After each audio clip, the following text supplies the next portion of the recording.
What's up, guys? That's right, you guessed it. This presentation is on the one and only stomach. Unless, in which case, you're a cow, then you have four. But you're not. Anyways, the stomach is a J-hook, pouch-like organ, generally the size of a 2-liter bottle of root beer. That being said, one can reasonably infer that the stomach is 2 liters in size. However, the humble and hollow stomach being lined with rugae or wrinkles can comfortably house another liter or two of food if need be. Of course, being a storage center for food and a location for various different types of digestion, both chemical and mechanical, the stomach is fourth, just behind the mouth, pharynx, and esophagus in the alimentary canal. This means that food does go through and touch the stomach. Now let's move on to the gastric secretions. There are 3 main gastric cells that are present. You got the mucus cells, parietal cells, and the chief cells. Mucus cells obviously produce mucus. They're located near the opening of the gastric pits, and these mucus cells secrete their mucus along the rugae to protect the stomach from burning itself with the stomach acid. Now, the actual digestive enzyme part of the stomach comes from the chief cells. These cells secrete pepsinogen, the inactive form which turns into pepsin when it comes in contact with HCl, or hydrochloric acid for short.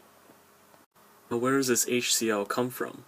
Parietal cells put in work when they secrete out HCl. Protein specifically is catalyzed, since pepsin breaks down protein like steak into polysaccharides.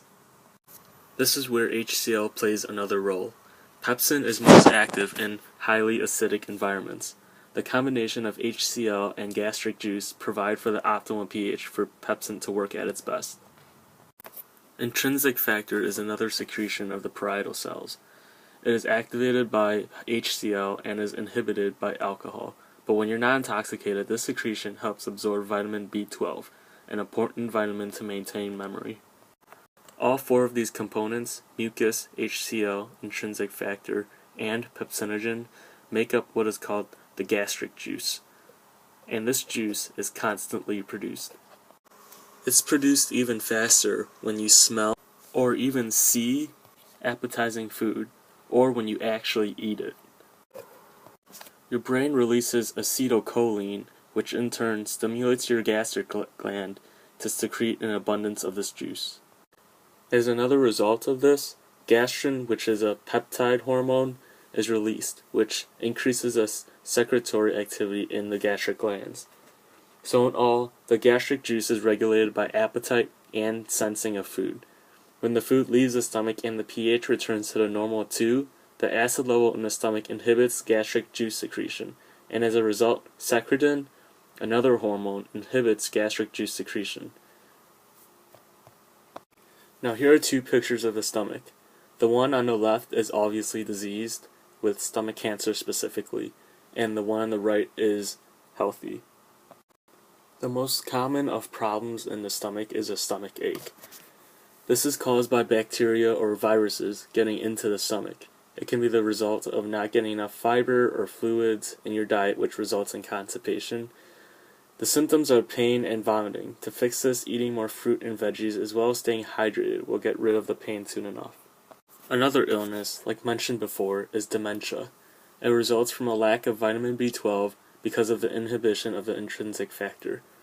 Loss of memory is a symptom, and it can be fixed by drinking less alcohol. There are no other functions of this organ outside of digestion, but here's 5 sort of fun facts. Number 1, it is a very popular myth that thin people have smaller stomachs than big people, but it isn't true. The size of a stomach among people are relatively the same size. Number 2, a person can live without a stomach if it is removed due to some disease. Number 3, seahorses, lungfishes, and platypuses have no stomachs at all. Number 4, stomach acid can eat through metal and bone. Number 5, an average adult stomach can hold up to 4 liters of food and liquid. That's it, and have a nice day.